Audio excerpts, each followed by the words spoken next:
The critics, of course, are reminding the world that their job is completely useless. The Super Mario Bros. Movie has been kind of mired in this woke mind virus for some time. This has actual ramifications on society. Young women see stuff like this, and it just brainwashes them to be a feminist, to be a badass feminist. It's fairly woke. That's why I can't watch anything on Netflix now. It's all brainwashing. Why? Chris Pratt.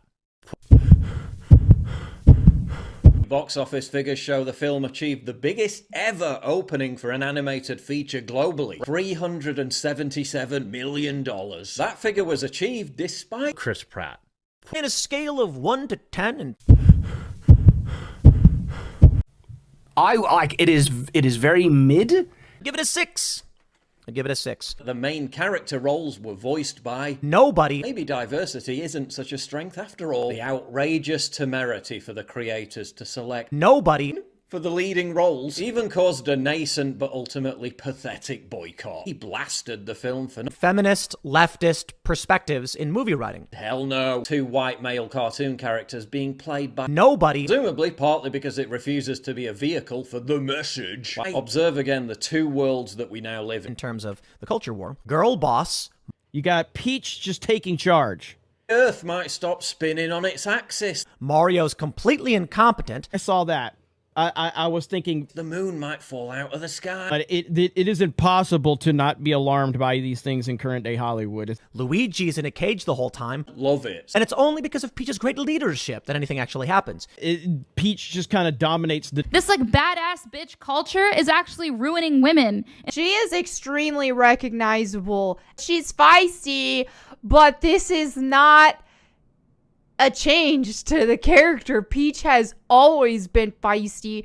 Women are not as strong as men. Women aren't the ones who are going to go out there and be like, watch this, let me kick ass. No doubt that this is Princess Peach. What they are doing is they're trying to brainwash society to think that that's how women are supposed to be. And this is dangerous because then we have women who go out there who think they're men. She still has her dress. She still has the pouty feminine lips, the pretty makeup and hair. It's ruining society and nobody knows where they stand anymore. So She didn't get that race swap. She didn't get the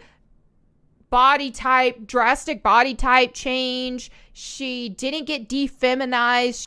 She's definitely all dolled up, a very feminine woman. actually, it has real consequences. I'm sick and tired of seeing unrealistic things like that. The fundamental, most bare bones theme of Mario in the original game was a damsel in distress story.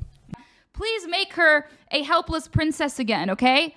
Guess what? A lot of girls do like to be saved, okay? That's a lot more fitting for Princess Peach. Mario's the bumbling idiot. Peach is just like, there's literally, Peach has done nothing but be stoic and smart and powerful and commanding, and Mario is bumbling, stumbling idiot. I hope I'm 100% wrong. Mario could be a far more, winning hero, and I think a lot of people would have a more emotional investment in this. Pandering to woke shibboleths. Since to a large extent the Japanese are still based, Mario franchise has been somewhat protected by a thin veneer of sanity. In fact, there's a point in the movie where Peach literally says, They're not even right wing. They're just White men Looking for a movie to reinforce their own political ideology or push forth whatever weird messaging that they want. Quite frankly, a lot of these white men reviewing the movie just don't like Annoying modern woke tropes. Who cares? It's just some dumb movie. But you should pretend that that's not why they're reviewing it. So leave people alone and let them have a fantasy. why. Who's going to consume this content? Young kids, right? It's a cartoon. Sorry. white men Standing there with all this confidence. I did not care for this film. I did not like it, and I found it annoying. It's the first thing I thought of. I get nothing out of it. To me, Mario basically achieves nothing but, apart from being a punching bag. There's a theme of not giving up, but all the major, successes are handed to him. And in actual fact, right, white men would be dead. Flat out multiple times, if not for a power fantasy kind of insufferable. That's privilege this or bias that. The more I think about this film, the more insufferable I find it. But that's my own rap. And Not exactly rocket science, is it? You don't have to really work for it. You just punch a block and then get the power. It's not